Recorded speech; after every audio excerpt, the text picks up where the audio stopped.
E hoje é quinta-feira, é dia dos comentários do empresário Roberto Cavalcante, aqui nos estúdios.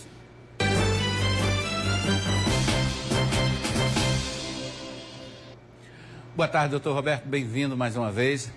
Obrigado, boa tarde aos nossos telespectadores. Bom, hoje eu quero falar um pouco de inteligência artificial que vai dominando o nosso cotidiano. Mas eu quero, antes de adentrar nesse assunto, inteligência artificial, falar de coisas mais simples, de observações que podem ser feitas por uma pessoa. O senhor estava me relatando duas cenas, numa recente viagem que o senhor fez de avião. E achei interessante porque são coisas do cotidiano que, às vezes, quando você se desconecta, né, desse mundo, às vezes você tem uma percepção melhor do que se passa.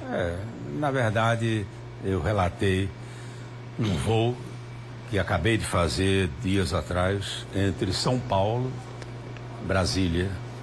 Início da noite, saímos de São Paulo, tinha uma trovoadazinha, depois um Planalto Central, até chegarmos em Brasília, saindo de Guarulhos, estava absolutamente limpo. Céu de brigadeiro. Belíssimo, belíssimo, céu de brigadeiro.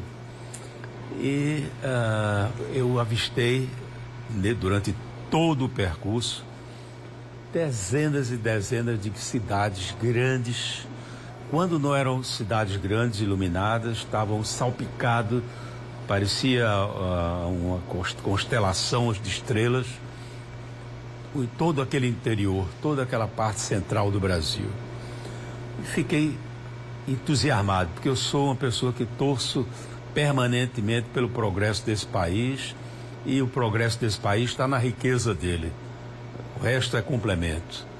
Ao chegar em Brasília, comentando com um amigo, ele disse: Roberto, você se fizer, que eu nunca vou na janela, eu vou sempre no corredor. Nesse dia, minha cadeira estava reservada na janela. Até ele comentou: Roberto, se você viajar durante o dia, aí é que você vai ficar entusiasmado com o potencial do Brasil. Porque aquilo que você viu iluminado, o que estava não iluminado, são plantações e mais plantações, pulmão alimentício do mundo.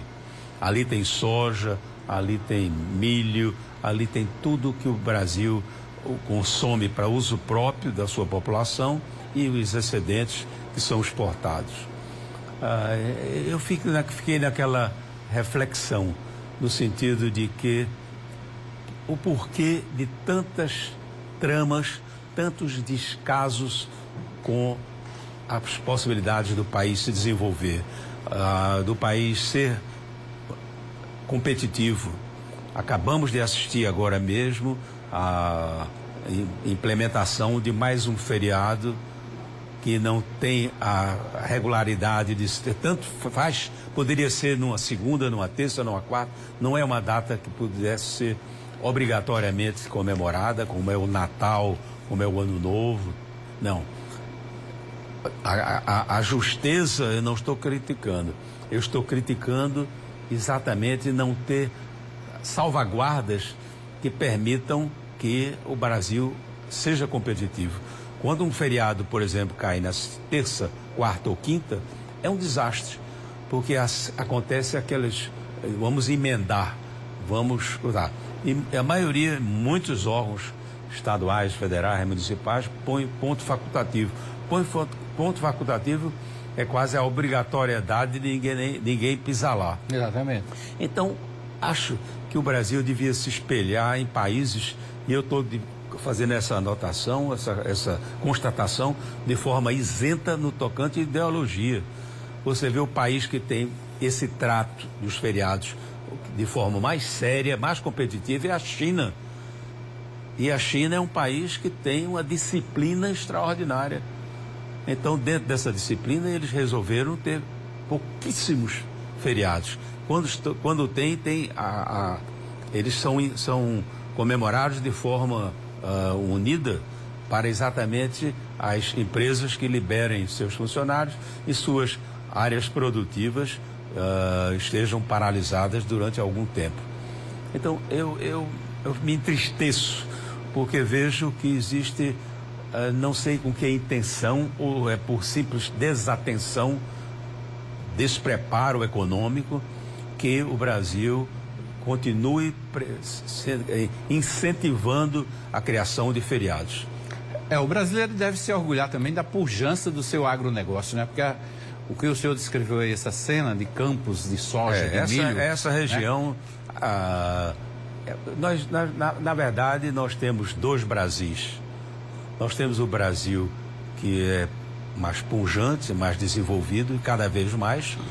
Por quê? Porque há uma preocupação para poder preservar, incentivar a iniciativa privada, e existem regiões que vivem de bolsas, vivem de transferências. Acabamos de assistir aí as transferências. 193 mil famílias aqui na Paraíba. Essas pessoas muitas vezes dizem, não, vou ficar em casa, tem esse dinheirinho aqui, vou ficar em casa. Quando, na verdade, eu próprio aprendi a ter meu salário desde os 16, 17 anos que já trabalhava. Então, eu acho que nós estamos transformando o país num país que, haja vista a quantidade de feriados, ele vai ter sempre a dificuldade competitiva.